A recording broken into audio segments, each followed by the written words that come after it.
Um, so this next poem is, I guess, when my first book came out, like people, you get some reviews, and most of them are positive, but the negative, it's what sticks with you. And you don't believe like what people write about books by female poets that deal with sex or desire in any way. Enter Vita, so the organization of which I'm a part. So this poem is, I guess, kind of about that frustration. It's called Deathbed. If you think it's just another lurid metaphor, then I applaud your worldliness. But this is a bona fide deathbed, with ordinary, pilly sheets shrouding my feet. This is the dim spot where my head rests like a comma between clauses, where my hands flap together like parataxis. In this life, my love for poems was all balled up in bluster, full of femme fatales and nubile victims, the old arguments of who's screwing whom and why and with what. Let's say I swallowed a Fellini film and spat it back up. I grew ugly. I encountered metaphors at night, slumping in my chair like a Chilean dictator, renouncing all former ties to frivolous displays of power. Have you ever been embarrassed by a metaphor? It is embarrassing to write. This is why I wear an expression of crude conviction, the one that made my mother say, "Stop making squinty faces, you'll get wrinkles, dear."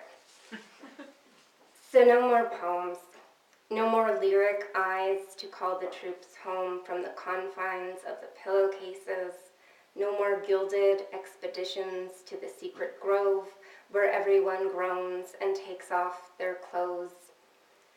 I want to be alone with my regrets, sophomoric as they may seem, all of the writing and the writhing. I want to reel in and out like an AM radio on an indigent nightstand. I want to reach out and turn the volume down just before I die.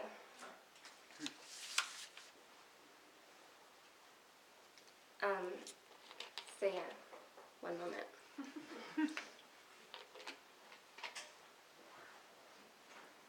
So I guess I'll end with two poems from the book. This is the last poem in the book, and very cleverly I called it Last Happiness. It's actually the name of a bar in Chinatown in New York. They've been flirting all night in Arabic. The man you might love in Miriam Ayub, who plays the oud and speaks in a song voice that coaxes a deep counterpoint from his throat. Sure, they stop sometimes, start to explain, but so much is untranslatable, so they say, and go on talking and laughing right across your body, as if you were an effigy propped on the bar stool of this one-time Chinatown brothel, turned speakeasy, turned red lampshade bar with water stains on the glasses. The tilt of his head, the protracted music of her laughter, the way the flame from a red candle pools at the surface of her skin like something by Matisse. All this means you are hopeless. You tie the ends of a cherry stem together in your mouth. You have the deftest tongue in the city, but no one notices. Across the street, ex-cons unload produce from the back of a truck. You admire them. You want to sweat and strain until touch means work, and empty hands are the night's satisfactions. How many hands have held this glass, turned too fast to watch a stranger in the doorway and let a Mai Tai slosh over the lip? How many eyes have strained to read the names of drinks, virgins down full, suffering bustard, misprinted on the menu? When he goes to the bathroom, she calls you Habibti, which means my dear, or you are a very pretty girl. Here, let me run my hand up your leg, find that warm spot beneath your skirt, so that when he returns, you will have some hidden pleasure while we go on, because every Arab knows conversation is an argument against death. The facts of her touch, the way she moves her hand, so slight and circular, not to bother the pattern of your skirt or the smell of rotting lychee drifting in on night air, makes you throw back your head and forget that this is New York City, where history wastes nothing, and the massage parlors flash open all-night signs in bright carnal letters, as if pleasure were the one brief, brutal, impersonal thing in the world.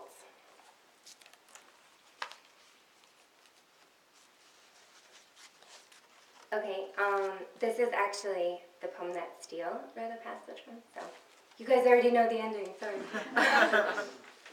It's called Notes for a Novice Splinter. Of course, the pull of the window displays, the glitzy chain link of Chanel scarves, the shrewd serenity of papier-mâché cranes stuffed into champagne flutes. And do not repress the thrill, vaguely sexual, of knowing that somewhere beyond the window's mise-en-scène are blended in like an artificial god in camouflage. There is an industrial fan making a mimicry of tropical wind, flattening a silk bandeau across the mannequin's nipples, which are hard and unapologetic as the eyes of a stranger that follow you up Madison Avenue, where breath from the subway grating rushes up your bare legs and the day's momentum begins to pass through you. The spring wind lifting skirts, hands lifting suitcases from the curb, the trunk of a cab flapping like a slack, sleeping mouth all the way to the Queensboro Bridge.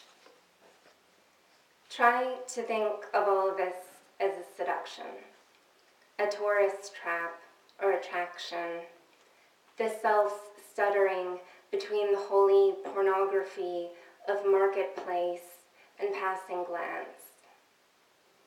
You might laugh to feel the street stripped of associations, the square of sidewalk in front of Nat Sherman, where you once hit a married woman with your broken umbrella, might stare back with some sense of mute irony until you can agree that it would have ended anyway.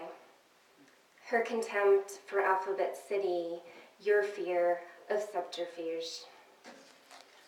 But if you notice a box of Hamiltons in the window, and remember how lovely she looked, running her thin hand along the lid each time she lit one, and how you never felt alone that winter, even when you weren't with her, in that high room where the city spread behind you like an afterthought, and the lights on in the all-night offices were just lights, and your skin was not permeable.